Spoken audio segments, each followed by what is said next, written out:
Holes, Chapter 6. Stanley took a shower, if you call it that, ate dinner, if you could call it that, and went to bed, if you could call his smelly and scratchy cot a bed.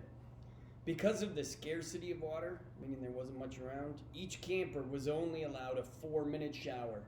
It took Stanley nearly that long to get used to the cold water. There was no knob for hot water. He kept stepping into, then jumping back from, the spray until the water shut off automatically. He never managed to use his bar of soap, which was just as well because he wouldn't have had time to rinse off the suds. Dinner was some kind of stewed meat and vegetables. The meat was brown and the vegetables had once been green. Everything tasted pretty much the same. He ate it all and used his slice of white bread to mop up the juice. Stanley had never been one to leave food on his plate, no matter how it tasted. "What'd you do?" one of the campers asked him. At first, Stanley didn't know what he meant. "They sent you here for a reason." "Oh," he realized, I stole a pair of sneakers." The other boys thought that was funny.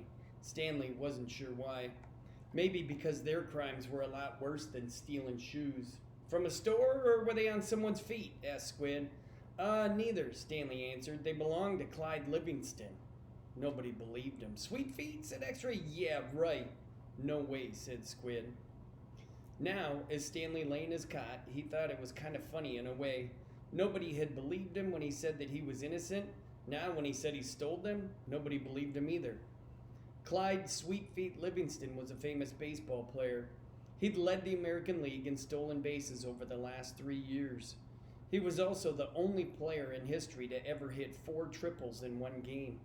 Stanley had a poster of him hanging on the wall of his bedroom. He used to have the poster anyway. He didn't know where it was now. It had been taken by the police and was used as evidence of his guilt in the courtroom. Clyde Livingston also came to court.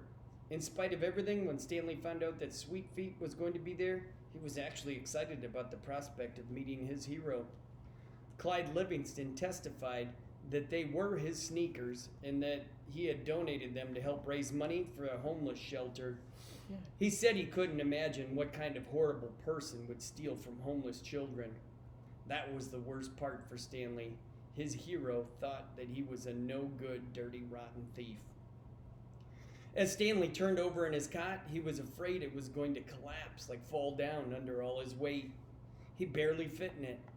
When he finally managed to roll over on his stomach, the smell of the cot was so bad that he had to turn over again and try sleeping on his back. The cot smelled like sour milk. Though it was night, the air was still very warm. Armpit was snoring 2 cots away. Back at school, a bully named Derek Dunn used to torment Stanley, like pick on him. The teachers never took Stanley's complaints seriously because Derek was so much smaller than Stanley. Some teachers even seemed to find it amusing, like funny, that a little kid like Derek Dunn could pick on someone as big as Stanley. On the day Stanley was arrested, Derek had taken Stanley's notebook and after a long game of come and get it, finally dropped it in the toilet in the boys' restroom. By the time Stanley retrieved it, got it back, he had missed his bus and had to walk home. It was while he was walking home carrying his wet notebook that the prospect of having to copy the ruined pages... I'm going to reread that. It was while he was walking home carrying his wet notebook with the prospect of having to copy the ruined pages that the sneakers fell from the sky. "I was walking home and the sneakers fell from the sky," he had told the judge. "One hit me on the head. It had hurt too. They hadn't exactly fallen from the sky. He had just walked out from under a freeway overpass when the shoe hit him on the head." Stanley took it as some kind of a sign. His father had been trying to figure out a way to recycle old sneakers, and suddenly a pair of sneakers fell on top of him, seemingly out of nowhere, like a gift from God. Naturally, he had no way of knowing they belonged to Clyde Livingston. In fact, the shoes were anything but sweet. Whoever had worn them had had a bad case of foot odor. Stanley couldn't help but think that there was something special about the shoes, that they would somehow provide the key to his father's invention.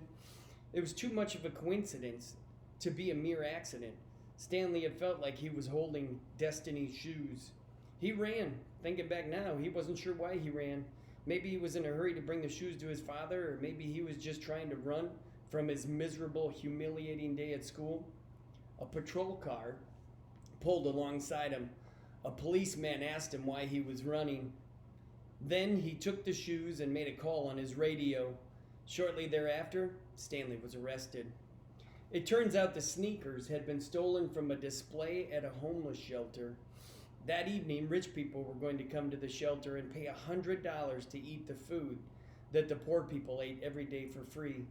Clyde Livingston, who had once lived at the shelter when he was younger, was going to speak and sign autographs. His shoes would be auctioned, like sold, and it was expected that they would sell for over $5,000. All the money would go to help the homeless. Because of the baseball schedule, Stanley's trial was delayed, like put off several months. His parents couldn't afford a lawyer. "You don't need a lawyer," his mother said, "just tell the truth." Stanley told the truth, but perhaps it would have been better if he had lied a little. He could have said he found the shoes in the street. No one believed they fell from the sky. It wasn't destiny, he realized. It was his no-good, dirty, rotten, pig-stealing great-great-grandfather. The judge called Stanley's crime despicable. The shoes were valued at over $5,000. It was money that would provide food and shelter for the homeless. And you stole that from them just so you could have a souvenir, like something to keep. The judge said that there was an opening at Camp Green Lake, and he suggested that the discipline of the camp might improve Stanley's character. It was either that or jail. Stanley's parents asked if they could have some time to find out more about Camp Green Lake, but the judge advised them to make a decision quickly. Vacancies don't last long at Camp Green Lake. Vacancies are openings.